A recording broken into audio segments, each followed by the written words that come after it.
investment instrument. So many institutions looking for dollars. Some people were paying as high as 11% on the dollar. I'm sure some of us did not know because we will keep going to the big institution.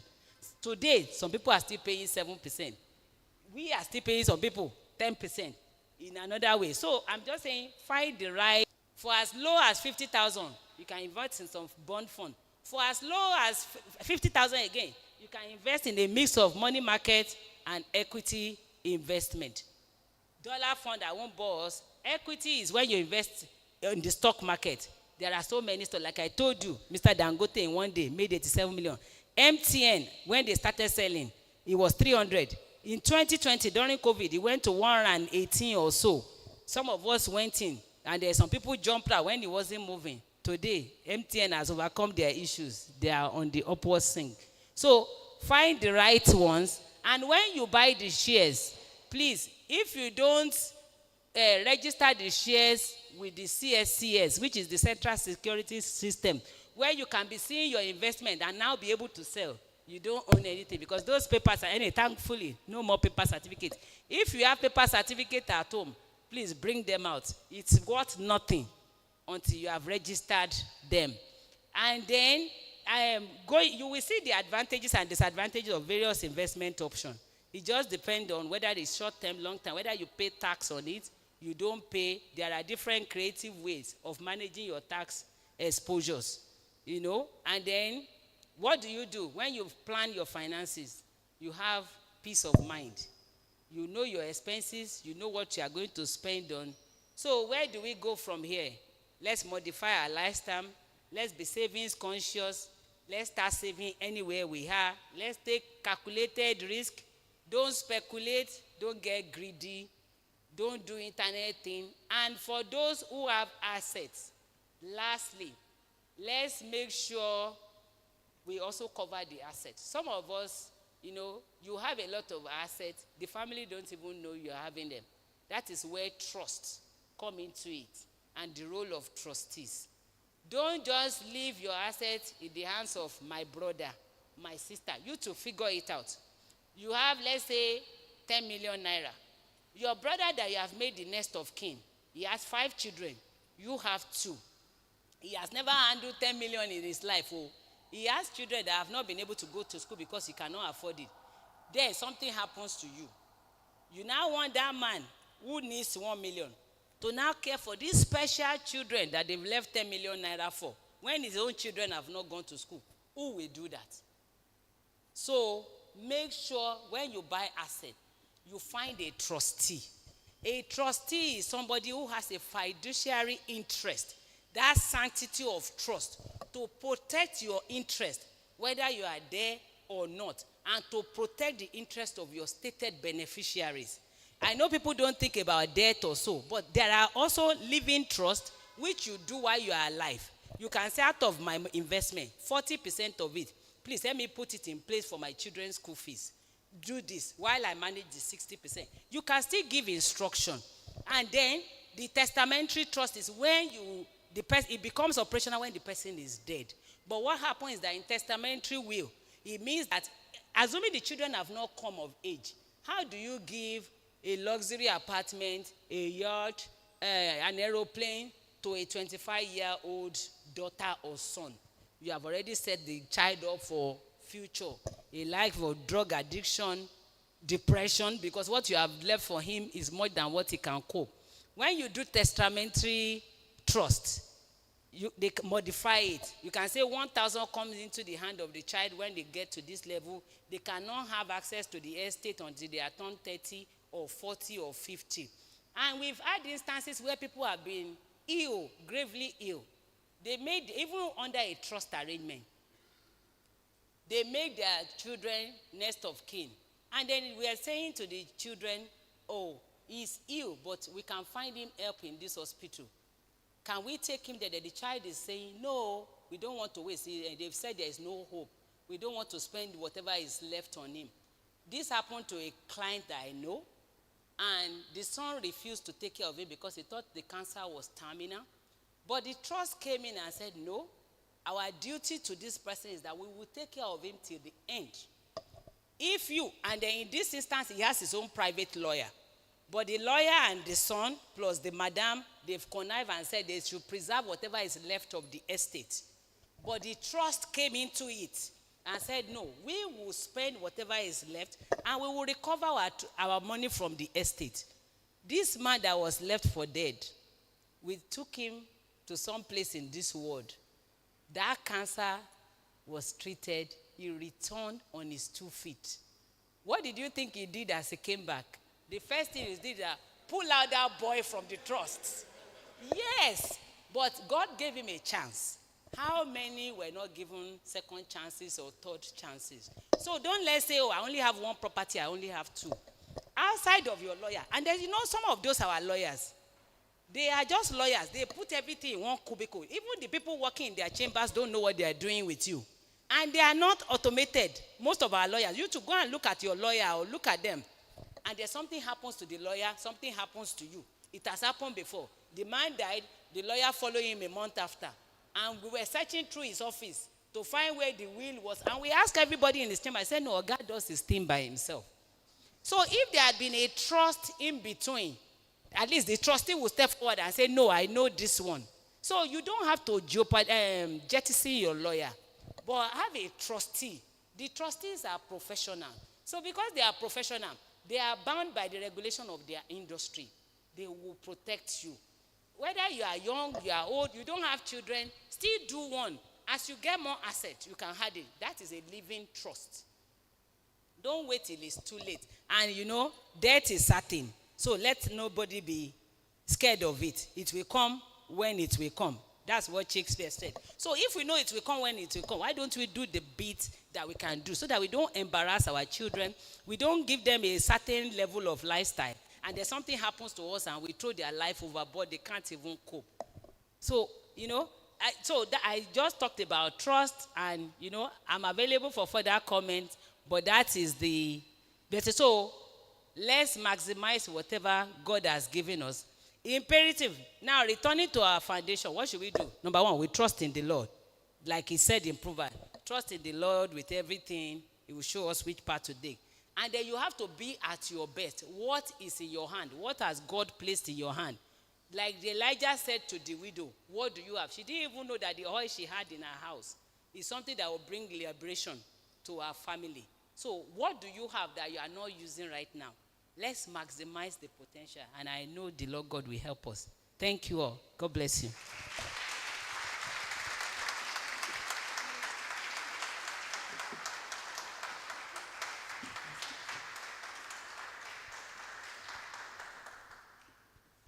Thank you so much, our keynote speaker, Dr. Bunmi Bajomo. Please, let's appreciate God again. Personally, I was able to pick out some things from what she said, and I'm also sure that each and every one of us, we have 1 or 2 things to pick from everything she has said to us today, most especially about letting our families know, our trusted family members know about our assets and all. Because I remember before my late parents died a few years ago, they actually told us the things, we knew the things they had, including landed properties and everything.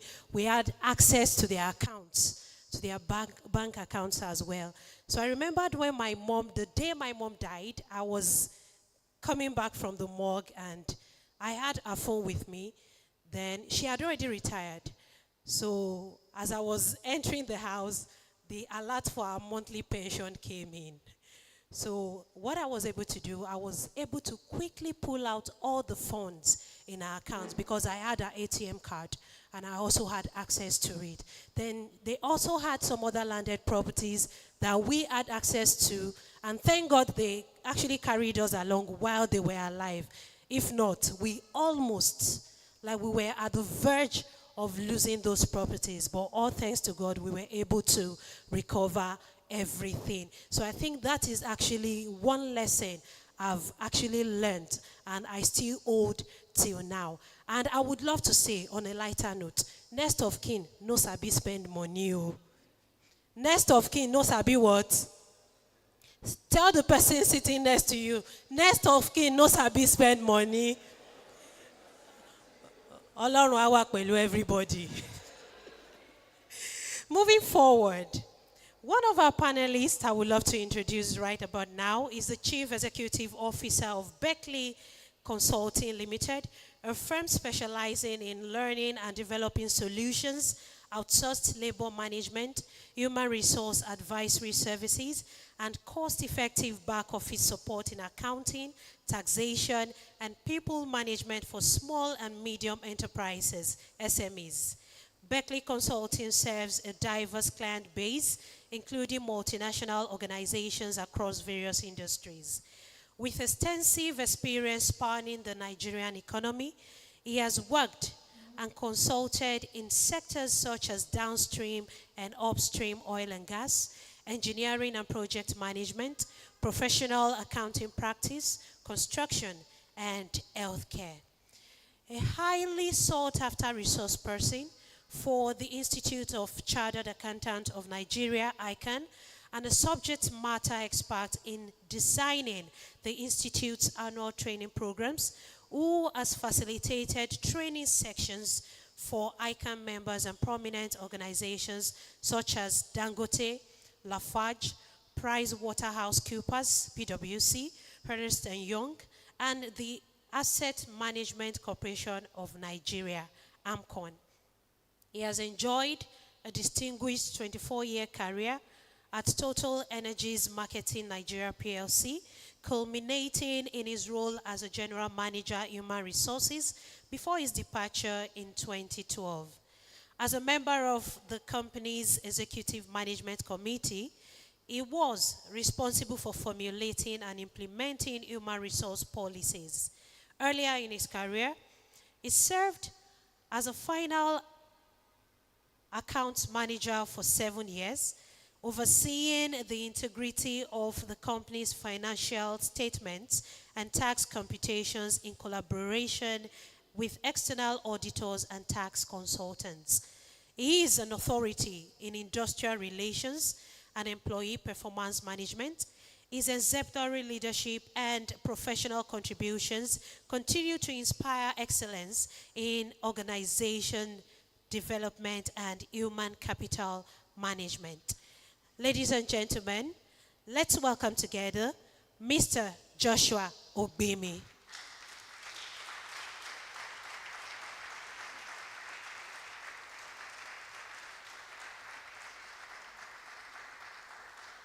We can make it louder.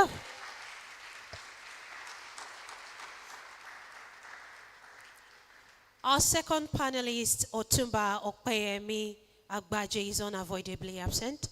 And so I would love to invite again our keynote speaker to join us for the panel session.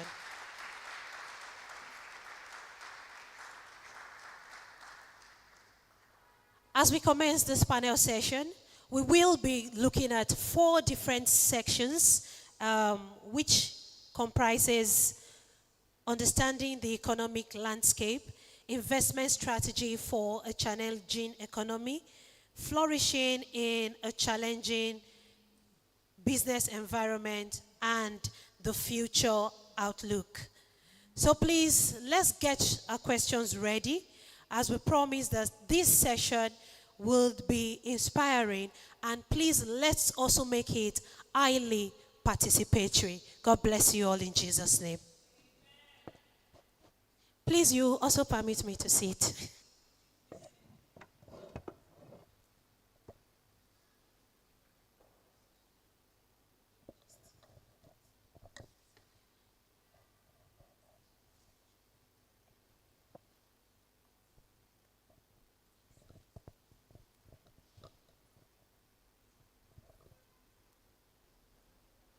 With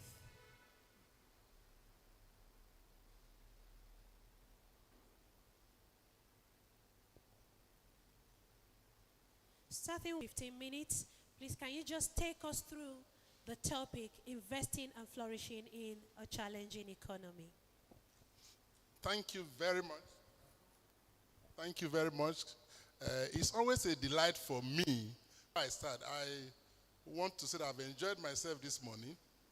In my church, I attend a Baptist church, New Life Baptist Church of Kafa, we actually have what we call 1 hour with the Lord every third Saturday from 7 to 8. So for me, it was a huge sacrifice that this program was coming third Saturday, 1 hour with the Lord. I was going to miss it. Well, because I have been contacted a long time ago, I had no choice but, okay, this morning I told my wife, I can't be with you. 1 hour, I'm going elsewhere.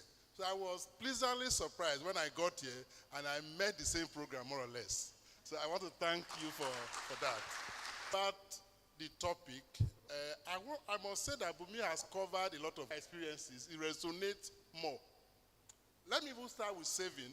When we talk about investment, the question that comes to mind sometimes is, where do I get the money to invest? Okay, invest in commercial paper, invest in stock, invest in, some of you will know what to do perhaps. Some will not know. Some will really not know. Because if I ask a question now, if you get 15 million now, and I want a response actually. Can I ask for a response? If Bunmi gives you 15 million now, what will you be doing with it?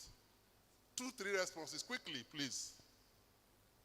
What will you, right now, 15 million, what will you be doing with it? Yes? You will save and invest. Invest in what? Somebody is okay, you don't know. Okay, all right. Who else? Yes, lady. Let a lady say something. You will invest. Invest in what? In sales. Sales of what? Okay, all right, all right. Who else? Last person. Yes?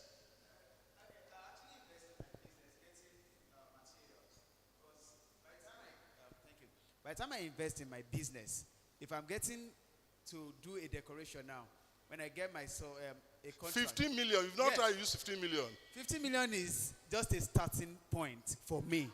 Yes, I know what I want.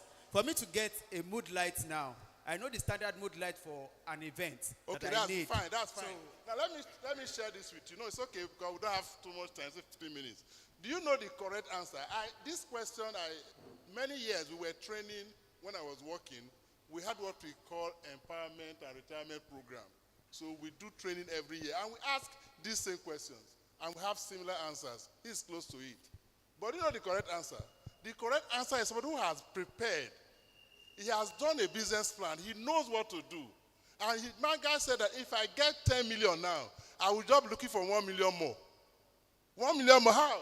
He said because this and this will cost 10 million and I'm just looking for 1 million to take off. Why am I starting with this? A lot of us are not ready. And we are looking for money first before we get ready. You don't start any money or even doing business with money. Money is not the first thing. Now, the question is like asking you, what is your focus? What are you looking at? Are you prepared for it? You have to prepare for it. When the opportunity comes, then you run with it. So if you have not done that, and you think you can't do that, it's a lie. Go back, looking at. Are you prepared for it? You have to prepare for it. That, and you think you can't do that, it's a lie. Go back, plan it out. So that when money, I want to arouse your mind that look, you don't need money before you decide, before you identify what you need to do to get money. Because you cannot invest if you don't have money. Number 2, I told you, I've just been emphasizing what she said. Savings. You must save to be able to invest. You know, the Bible even encourages it. You understand, you have to save to get money. But the question is, like she rightly said, my salary is 100,000. It is not enough to meet my needs. How can I save? And I know several workers. Before the end of the month, they have borrowed the salary. They take salary advance, they take that. So the money is really finished before it is end. As they get the salary, by the time you pay back, the money is gone. And you ask that kind of person to save. What will be his response? He say he cannot save, isn't it? But let me tell you this. As many of you that are working in good places, where you have pension, where the company takes 8% of your salary as pension. Do you feel it? The answer is no. You don't feel it. Why don't you feel it? You don't feel it because the money is taken from source, and what comes to you is now like net, is what you are now used to. Do you know that many people who work today and who make contributory pension, if the pension is not there, they cannot save it. If the money is not taken as source, they cannot save it. They will spend it because there's always a lot to spend, which is why the slogan is save and spend the rest, not spend and save the rest. Many of us want to spend and look for what is left to save. You can't get it right like that because there will always be a lot of things to spend on. So at the end of the day, you spend the whole money and you save nothing. But if you earn 200 naira in a month and you decide, it's a decision, to save 20 naira, which is 10%, you are left with 180. Now the 200 may not be sufficient to meet your needs originally, but now you have removed 20 and you are left with 180. Do you know that psychologically you are going to walk around the 180? Because that is what is available to you. You're going to walk around it. And for ladies, if you mean buying things in bulk, going to the market, and all these things, you'll just be looking for avenue to make additional money to survive because the 20 naira has been taken away and you're now used to the net that comes to you. What does that suggest? Everybody can save. So if you have no savings yet, you are not saving, you are not doing the right thing. It cannot be because your salary is not enough. That's why you cannot save. The next level to saving, today, you save to invest. You don't keep your money in the bank. Apology to bankers. I encourage my clients, don't keep your money in fixed deposit. The return is so low. Do you know that the mutual fund she talked about, some can take as little as 5,000. 5,000 naira a month. So why would I bother myself to put my money in a savings account and won't use it for 2-3 months? Or in a fixed deposit, I'm going to give some crazy interest of 5%. You know bankers, when you give them money, they give 5%. When you want to borrow from them, they tell you 36%. You know that's what they do. That's what they do. So when you are saving, the saving we are encouraging is not saving in your bank account. It's saving to invest. You have an arrangement to a mutual fund. Every month you save 5,000 with them. Some people take as little as 2,000. That kind of, if you continue like that for 2-3 years, you'll be surprised what your money will be. Because they use compounding, they compound interest. You put 5,000, like Shirali said, your 5,000 is aggregated with billions of naira. And with that billion, they are able to attract good interest rate, which you benefit from. So you can simply start. You want to invest, you start from saving. You start by saving the little amount you can. Don't keep it in the bank. Don't give it to anybody to hold. Give it to a mutual for any investor that can add value to that you're saving. So over time, you get more money to save. Thirdly, today, borrowing is tough. If you want to go into business, you want to make money, the banks are not your friends if you are just starting. They are not. You can't blame them too much because the money they have is people's money. People's money, so they can't gamble with it. If they are not so sure you can pay back, they don't trust your character. They don't trust your experience. They don't see what you have done before. They won't give you.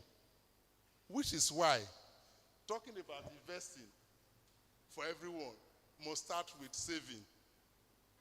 You must start with what? Saving. Because you're likely going to be investing your own money. And you cannot get your own money from other people. You have to learn how to save to invest.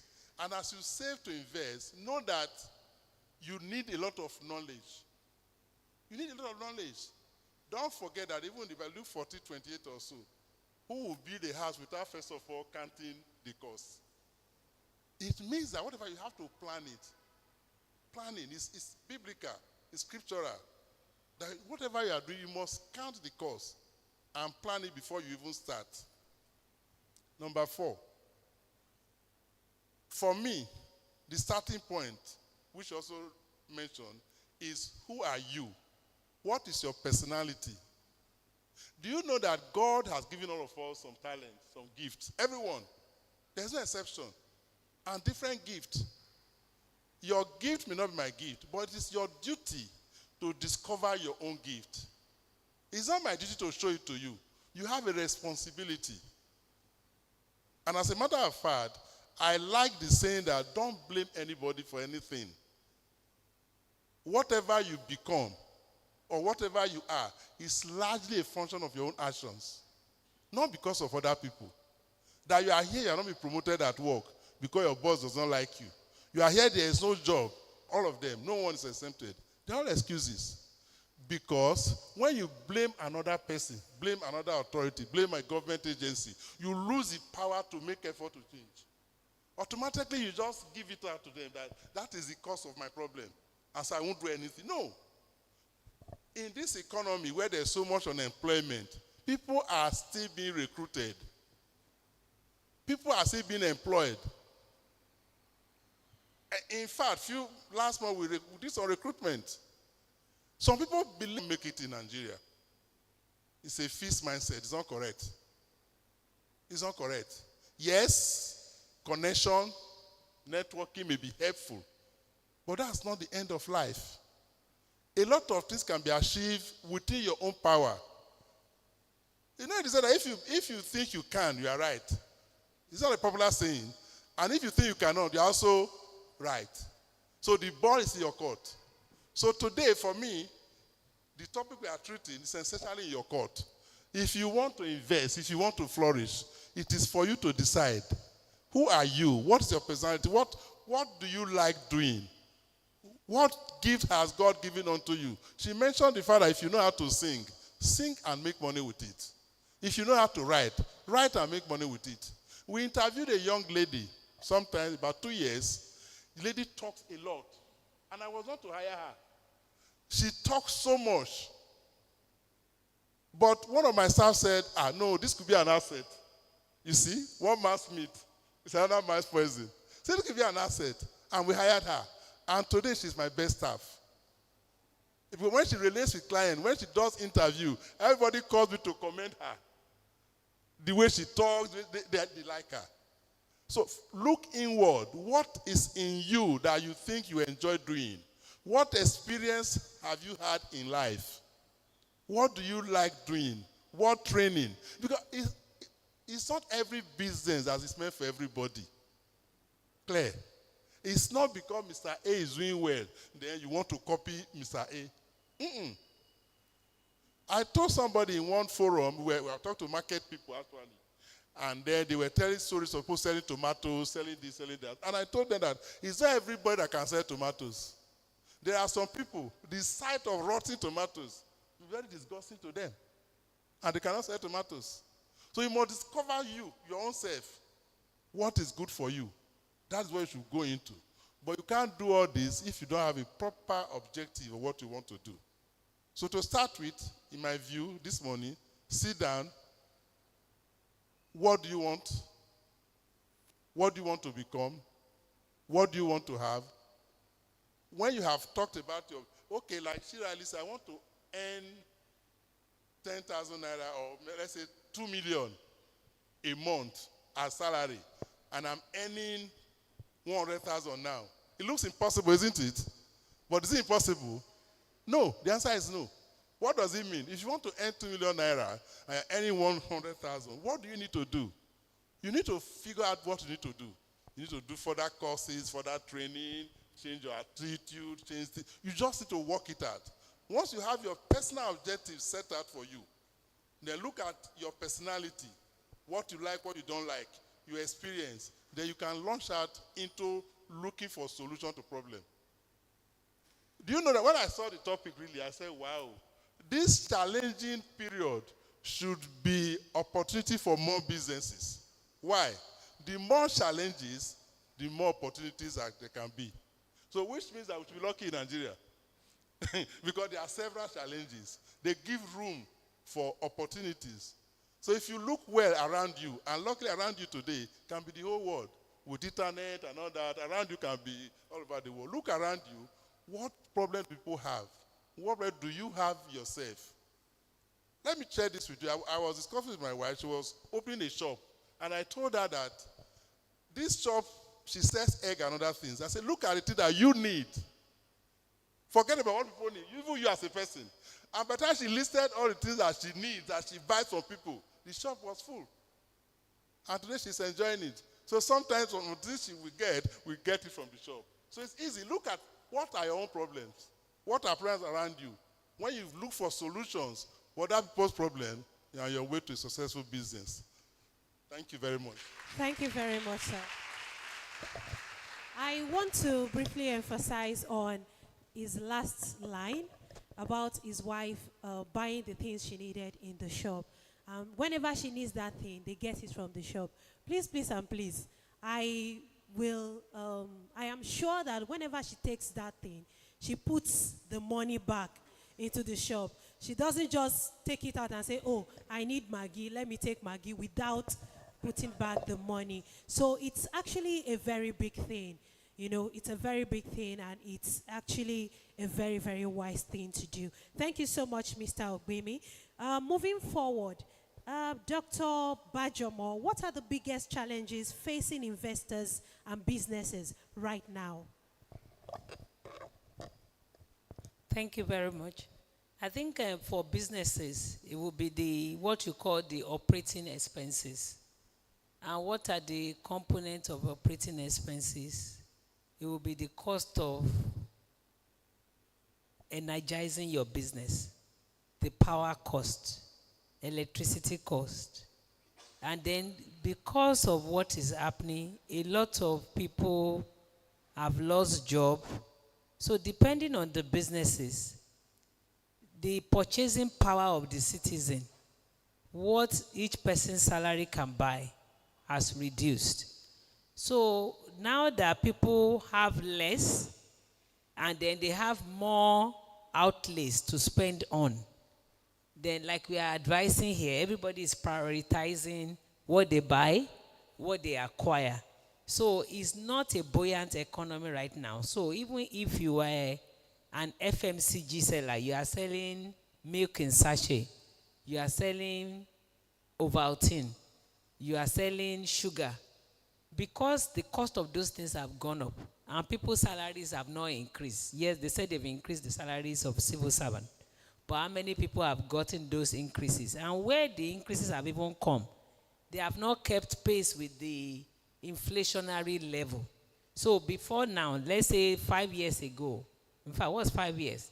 About 3 years ago, a carton of Indomie was 2,200. Sometimes last year, that same Indomie was selling for 11,000. So maybe as of now, it has moderated to 8,000.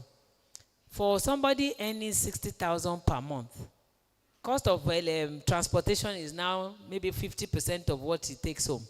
Then he has to pay children's school fees. How much is left for Indomie? So instead of buying a carton of Indomie, we will buy maybe 10 packs of Indomie as against the 30 that you used to buy before.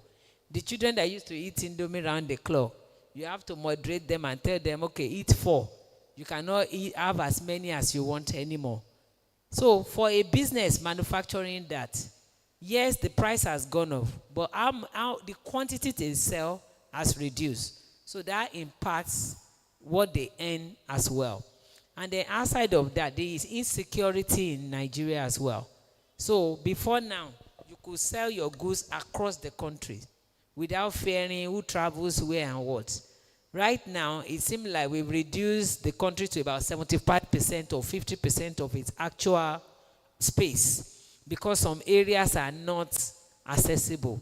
So things that you will have sold at the Niger border, you will have sold in Maiduguri, you will have sold in Katsina, you will have sold in Borno, Benue. Because you are not going there again, those things have to find the underground channel to get there. So you've left some of your sales. That is affecting what is happening and what people can take. And because companies are not doing as well as they would do, they cannot increase employee salary, and then they have to lay off some people, unfortunately, at some point. And then for household and individuals and families as well. Because let's say the man was earning 100,000. 100,000 before could feed a father, mother, and 3 children. Unfortunately or fortunately, there's another gift. The 4th child has come. It's still 100,000. So how do you cope? The parents have to moderate some things. And that's where you see that some people cannot even go to the hospital they would have gone before. So a lot of maternal death or alternate medicine practitioner.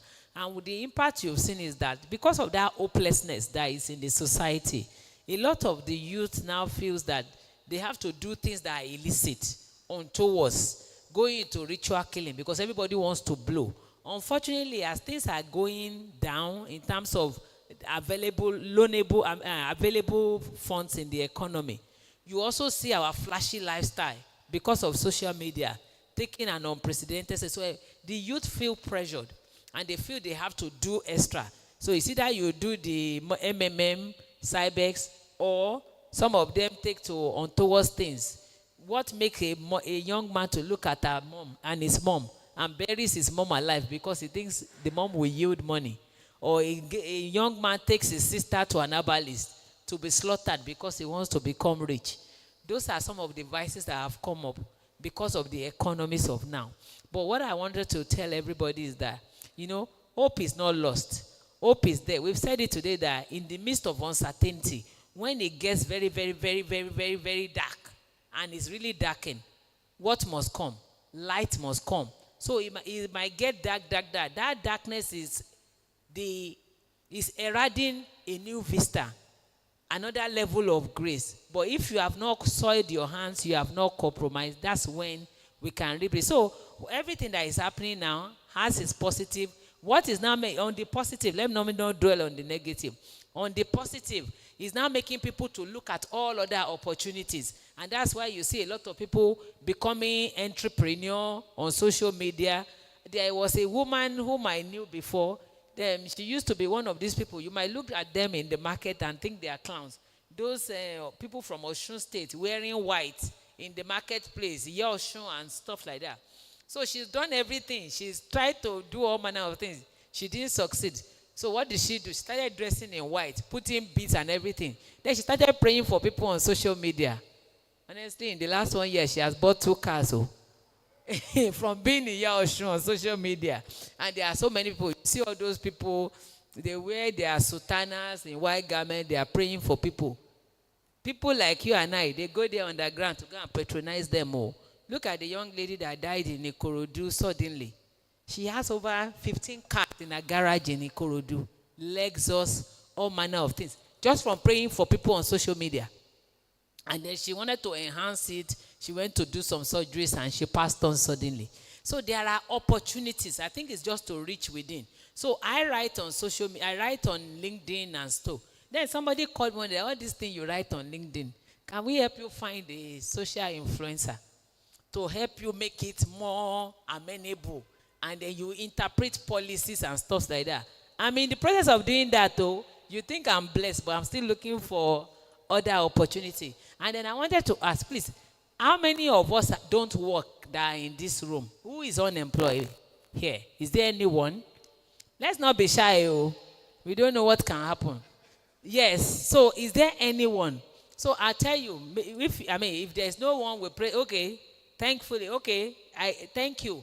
But I want to ask you, what is in your hands? What are you doing with us here? I'll tell you the story of a lady. So in 2019, I set up a microfinance institution. And we were lending to market women at Mushi Market. There's this young lady who used to ride a bicycle. She would come. Then she would ask the auntie, I want 300,000. I said, what are you doing with 300,000? 500. Say, auntie, try me, I will pay you back. You know what this lady was doing? She would come and borrow from us. Then she goes into the market. I think then we were charging 5% per month. This lady was a sheikh. She was charging people 12% flat per month in the marketplace. This lady didn't go to any university. Today, she has blown. Me, I left that business. I sold it because I wanted to still wear my white collar.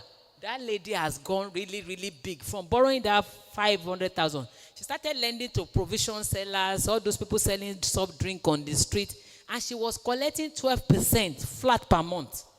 She will come and take 5% from me. She will lend at 5%. So you can start from wherever, even 100,000. Imagine if you lent 100,000 at 7% to people who need it, and you are able to get it back. By next month, it's 107. The next month after, cumulative interest. So nobody should say they don't have a job. What you want is starting capital. Don't wait till somebody has, you've said, I beg to apply. No. Find something to do now. There are so many things you can do. In my own church, we have a guy who was our security man in our church. From being security man, he became a media person. 2 Sundays ago, he was doing Thanksgiving. He's now a graduate. He came in from the north as a security man. So he's now going to be sitting in the office. Some of the people he met in the church that he was doing yes sir too, they are still in the market looking for a job. He has social media. He is a media man. Somebody, in fact, I opted that I was going to help him find a job somewhere. So let's not say I don't have a job. What can you do? If you know what to do, like he said, bring the plan. It will be financed. And I'm putting my hands up for that person. If you have something you want to do, bring it forward. We will finance. Reverend can find me. You can find him. Nobody should be unemployed. Thank you very much. Thank you so much, Dr. Bajomo. Talking about what is in our hands, we also have our fears, the same way we have what we have in our hands. We have our fears of how to use these things. So what are some common misconceptions people have about investing during any economic uncertainty? Mr. Joshua. Thank you very much. I'm beginning to enjoy this session more than when we started. I like the way she put it, who is unemployed, and only one person. So that means that every other person is either employed or in a good business. I hope we are right to assume this position. Now, if you are unemployed, like that guy, the encouragement is that find something to do. And she said it again, and I said also that money is not the first thing to look at when you want to start a business. It is not. It's a misconception to think that it's because I have no money that I'm not able to do anything. Nobody to help me, no uncle, no brother, no this. That's why I'm here. No, that is wrong. Money is not the first thing. Do a proper plan that is realistic, that can pay itself back. You will find people who will fund it. You don't need money to do it. Just research your passion, your interest, put it together. Do you know that, I think it has ended now, Dangote for, no, not Dangote, Elumelu, for 10 years was giving out money in dollars. And young people, some are not getting it. I interviewed a candidate who got that grant and other grants. It doesn't have 2 heads. It has no 2 heads. It's like any other person. Yet we are here, we complain that there's no money. So money is not the first thing. Do what you really want to do and then look for phone. She has said, she put up her hand if you have that kind of plan. Now, talking about the questions she asked directly. One misconception is that once you invest, you start to make money. You know, investment is like farming. Incidentally, most young people didn't grow up in the village. I grew up in the village. You know, when you grow up in the village, you know there are some things that you get used to that you may not get. You know, I grew up in a typical village, as a matter of class 1 to 5, not SS3 at that time, you know. I was in the village, you could see palm tree, you could see so many things all around you. When you plant in the village, you don't reap immediately. You don't reap. You will plant, and between the planting and reaping, you don't sit down and do nothing. You nurture, isn't it? You clear the weeds. You do all the other things that will make you reap bountifully. That's what investment should be, especially when you are young. Don't invest with the hope that all your problems will be solved. If you do that, you'll be making a very big mistake. Another issue I've also discovered personally, people go into entrepreneurship, into business, thinking that the next moment all their personal expenses will be from the business money.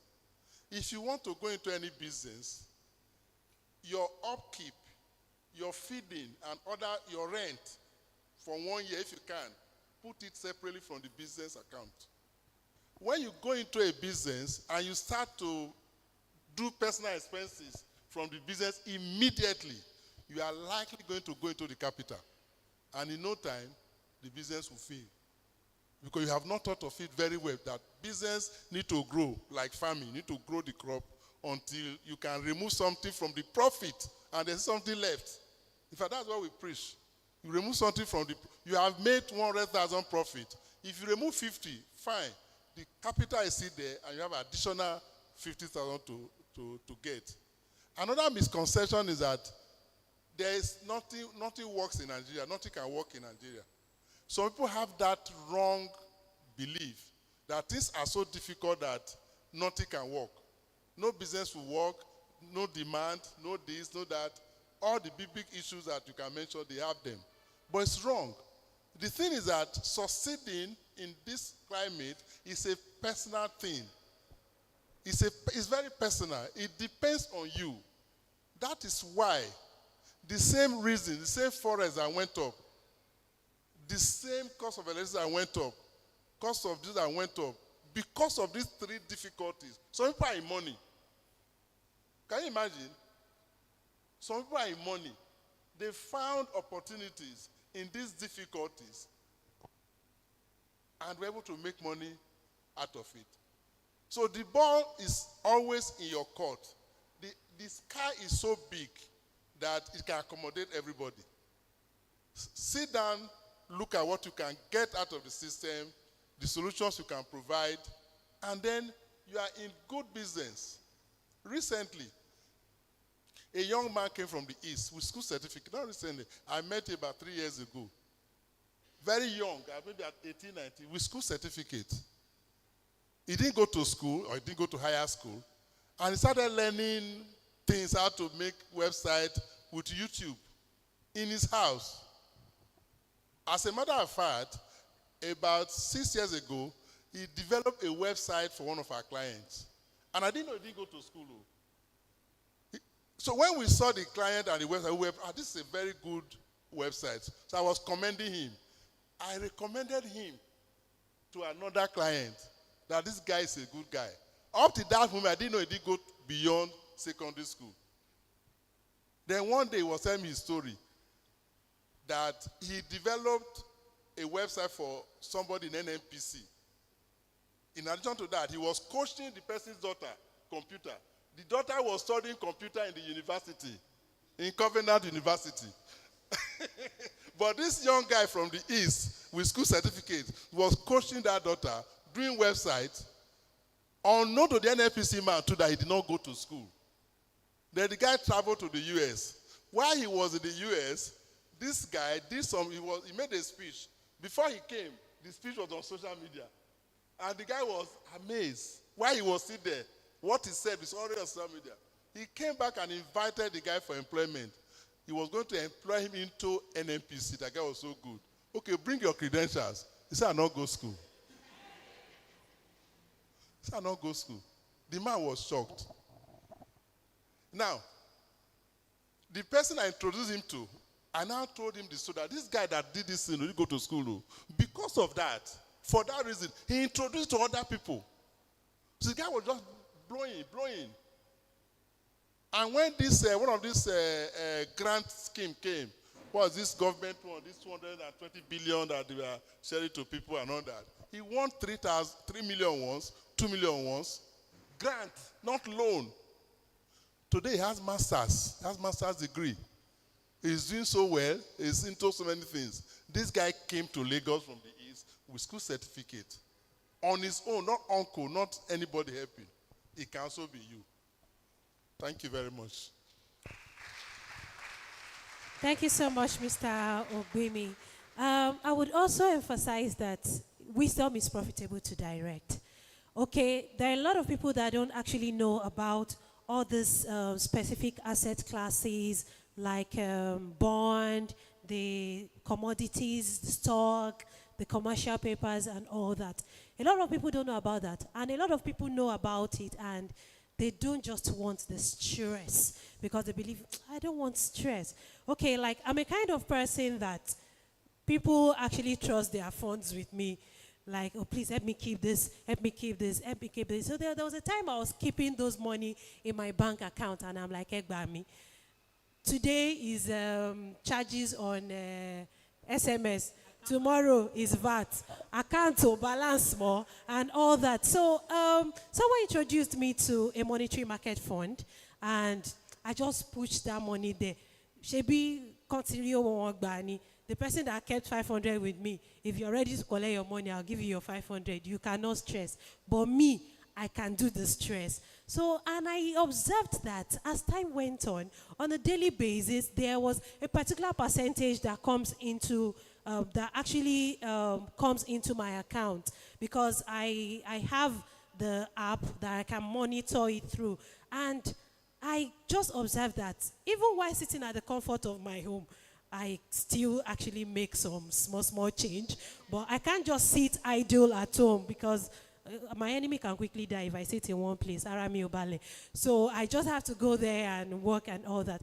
What I'm trying to say in essence is that, Dr. Bunmi Agbaje, can you share your thoughts on value investing and growth investing in the current market? And how can investors balance the desire for growth with the need for capital preservation? Thank you very much. So like we emphasized before, in checking whether you want to do capital appreciation or you want to preserve capital, it will be good to check at what stage of life you are at. At the early stages, when you don't have, we say we are Gen Zs, we don't have qualms, we don't have somebody that is Gen Z today, would have need for mortgage in future. So we might say, oh, as Gen Z, we don't care, we are woke generation, no agree anybody.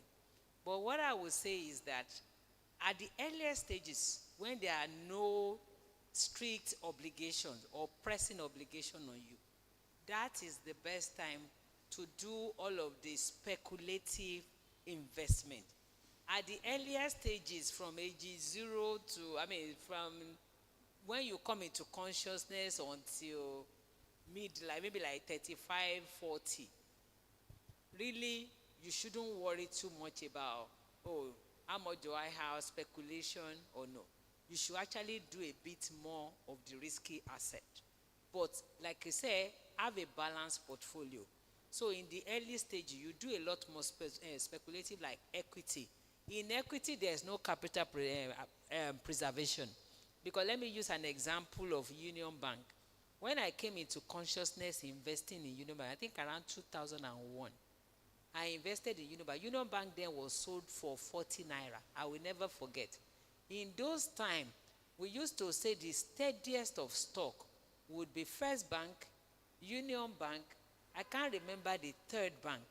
And as an upstart investor there, I said, I will only do those sure of the surest investment. So I was doing Firstbank and I was doing Union Bank.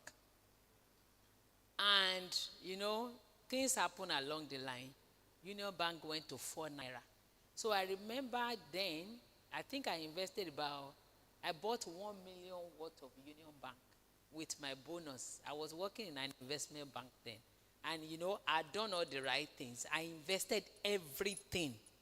And I bought 1 million worth of Union Bank shares. So 40 million then became 2 million.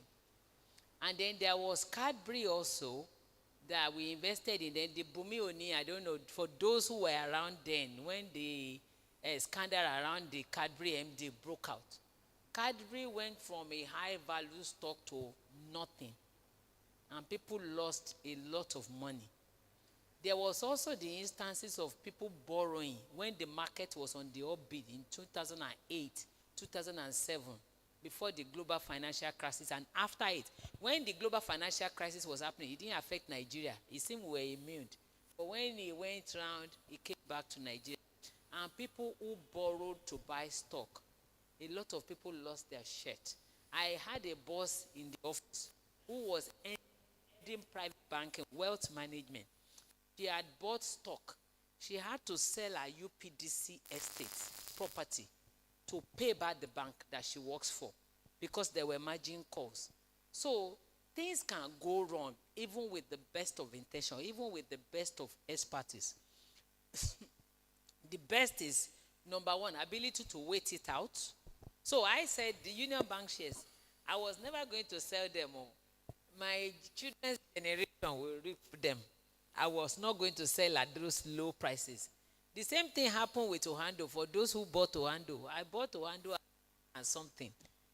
Ohando went as low. They even did the right issue at, was it 42 naira and 27 naira. So those are the ones that have gone bad. Some others have gone really well and they've made billionaires of people. So at the earliest stage, you can still make your mistake. I made my mistake, but it didn't consume me. First, because I did not borrow to buy the shares. I was using my own funds. So if you have to borrow wisely to make an investment, if it's your own, the worst that can happen is that you assume you don't have those things. You continue life you were just as if we were just starting. But so that is in making speculation. For capital preservation, if you know you have to pay school fees, don't be like those people who use Saviours to want to reflate their and salary and school fees that their parents have given them.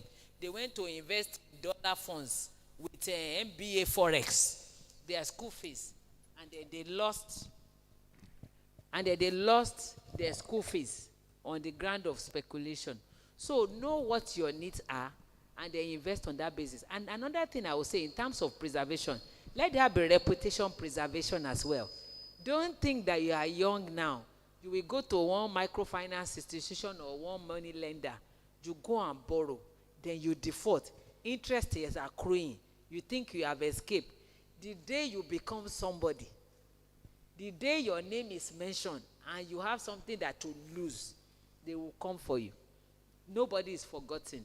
Now the central bank has brought out a global standing instruction.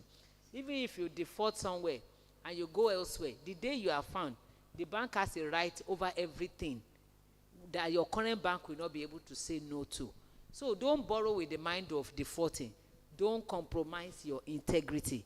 You can borrow, but please have the honor to repay it. Don't borrow to go and blow. Don't borrow to go and pay, to go and spray at parties or spray at K1 just for people to hail you. They will hail you, they will forget. Have you seen people pay tithe on stolen funds? They are calling the pastor, come and refund my tax. Don't let that be your portion. But in terms of investment, like he said, start where you are. Start from now. That 1,000, that mustard seed, with grace, it will become something that is like an oak tree in future. So we preserve capital, we take necessary risk, but we are not reckless. And we make sure we keep our integrity intact. Because if you have your integrity intact, when you have a good business idea, you can stand before anywhere and borrow or let them invest in you. Don't go and take grants and you default on the terms of the grant. Don't say you are taking grant to export something to America. Then you divert the grant. You take it from US Embassy. You go and use it in European Union. Look at the king that went to do something in the US. The day his name was mentioned, they found him out. He's going to jail. Look at the young entrepreneur that we're saying is the toast of under 30. I've forgotten his name now. He's languishing in US jail. Let's not soil our hands. Let's maintain probity. Let's maintain integrity. We invest with grace. We reap the return in grace and with great poise. And then doors can begin to open. If you have business ideas, pitch it to the right people. There are funds available. As part of my own function, we deal with a lot of DFIs and financial institutions.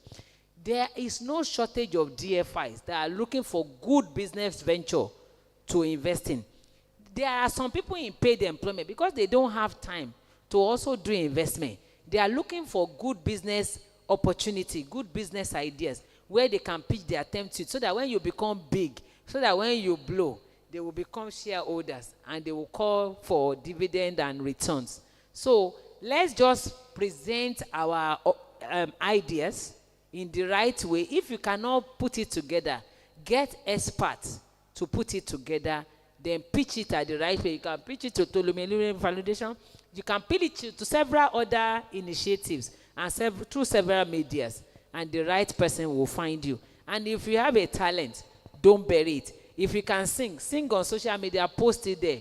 Someday you found people who were just found on social media. Thames was just found by Don Jazzy on social media. Ayara, it was the same thing. She did a demo, she recorded it, and somebody listened to it, and she came to Light Night. Today, she's won the Grammy. Thank you. Thank you so much, Dr. Bajomo. Please let us share, as this is streaming live on YouTube and Facebook. Let's share it to our friends and those that are not here. On YouTube, we have Diocese of Lagos Anglican Professionals Fellowship Seminar Series on YouTube. And on Facebook as well, we have it on the Anglican Professional Fellowships. We'll be having the general session in less than 5 minutes, as I take this last one to Mr. Joshua Ogbimi. Okay, I wanted to make a few comments, really. If I were on that side with what you said, I will grab it, and in no time you see many applications and all that. But what I want to add that is, as children of God, let us also be conscious of our personal brand. What do we stand for? What stands us out? You know, the Bible says that whatever you do, do it as if it is unto the Lord. You may be working in your office. Nobody may be looking at you. But let your integrity find you out. Really, each time I talk to a group of children of God, it's key for me. Be a different person. One of the reasons why people don't find help is lack of integrity. They are not sure of the people. Whatever you do, if you are in the market, if you are at work, let it be known that you will not cut corners. You will not do some things that other people will do. Do it as if you are doing it for God, because, you know, God sees everything. And the highest test of integrity is to behave properly, even when you know that nobody will see you. Somebody once jokingly said, there are a lot of people, I don't want to believe they are here, if they find themselves in positions of authority where they have control over money, they may do worse than the people that we cry about today. Don't let us be like them. Let's stay on our lane as children of God. Know that God is seeing everything you are doing wherever you are. So be conscious of it. Let your integrity stand. Let it be known for something. Why can't it be that, okay, if we are looking for the truth, we ask him because we know that he's always truthful. Praise the Lord. Thank you so much, Mr. Joshua Ogbimi. So we have this one before we throw it out to throw the session out to the audience. How important is it for businesses to adapt their business models in response to economic shifts? Then can you please give examples of successful pivots? Let me just start with a practical example. There was a young man who was into soap manufacturing. He was trending, he was doing very well. And as a matter of fact, what did he do? He attended Faith Foundation. Faith Foundation is an entrepreneurship organization, very popular. He went to Faith Foundation to attend their seminar and held a can of his product. That's all he did. He just held it and wore the t-shirt. He didn't talk to anybody. At the end of the program, a lady walked to him. Are you marketing this product? He said, no, I'm not marketing it. I'm the producer. You are the producer? Wow. From there was discussion, and he got a loan of 3.5 million to produce the soap. After that, he launched into big production. In fact, Lapo then was his major distributor. The Lapo Microfinance, the big Lapo. They would come with trailers. The Lapo was in Benin there to Lagos to carry all that soap. He was doing well. When COVID came, you know, COVID now came, and he had a factory, not very big and all that. What did he do? Because with COVID, or in fact, with the dynamism of the economy, there is what we call shifting demand. Demand is shifting from one kind of thing to another. This guy converted his factory to hand sanitizer. It just shifted because the demand for hand sanitizer became what was in vogue. But he noticed that with little modification, he could also produce sanitizers, which everybody was going for. He just migrated from soap to hand sanitizer, and he was in big business. You know, so when you are in business, you are not fixated on your product. You are looking at the customer, which is why what we say today, when you are marketing your product, look at it from the point of view of the customer. What is the customer value proposition? What is the customer getting from the product? So this guy was wise. He knew that what the customer needed was no longer the soap, but something else, and he just shifted. So it makes sense to be conscious of the fact that the economy is changing, the environment is complex, and you need to be constantly focused on what is trending, what is new. Today, for instance, if you're a young person, in fact, even old people like us, if you're not interested in AI, you may be left behind. This wasn't so 5 years ago, isn't it? But today, we send people on courses for AI in the office because we want everybody to belong. AI is said, some people are even afraid that AI will take people's job, isn't it? But it's those who cannot use AI that their jobs will be taken. So if you don't understand AI and you remain where you are and you don't train yourself, you don't get educated on it, of course you'll be left behind. So everything is changing, and so we must be willing to change with the environment, with the economy. Some things that were happening yesterday may not be happening today. Today, for instance, because of the high cost of energy, solar is now in vogue, isn't it? So somebody who was not even into solar before, who was into generator and all that, and diesel and all that, suddenly realized that, look, the diesel business is not moving as before again. Electricity is still a problem, and it's moving into solar. Shifting demand. Because this is what is now in vogue, what people now want. And it's shifted from generators to solar panel, solar battery, and all that. And it's doing well. So a business person or an entrepreneur cannot just be fixed on a particular product. You must be fixed on what the customers, what the audience need, what the market need. It's what the market needs that drive what you want to produce, that drive what you want to do. Not what you like, not what is fanciful to you, not what is beautiful in your sight, but what the customer wants. So if you have a product that is so beautiful, you promote it with the aesthetics, with the beauty, and whatever, you are missing the point. You must promote your product with what is the need for the customer. What would he benefit from it? Thank you very much. Thank you so much, Mr. Ogbimi. He talked about leveraging technology and innovation to gain a competitive edge in a challenging market. And that is making use of artificial intelligence via system 2 thinking, which means that thinking ahead.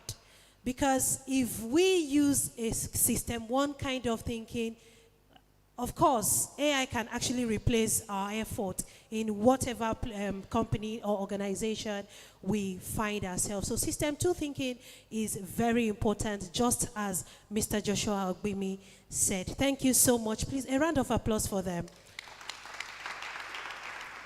So right now, we'll be throwing it out to you all. Do we have questions? I'm sure we have questions before we move forward. Do we have questions for them? Questions on how, on some key strategies we can employ, not just to survive, but to thrive in this challenging economy. Questions that apply to our businesses. Okay, yes. Please, can someone help us with the microphone?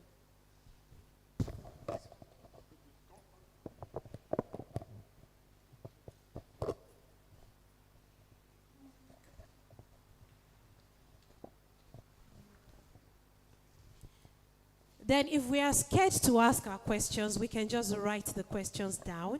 We'll try to collate them and treat them as well. Praise God. Good afternoon, everyone. All protocols duly observed. Thank you so much for blessing us, the keynote speaker and the co-panelists. My question is, in this generation where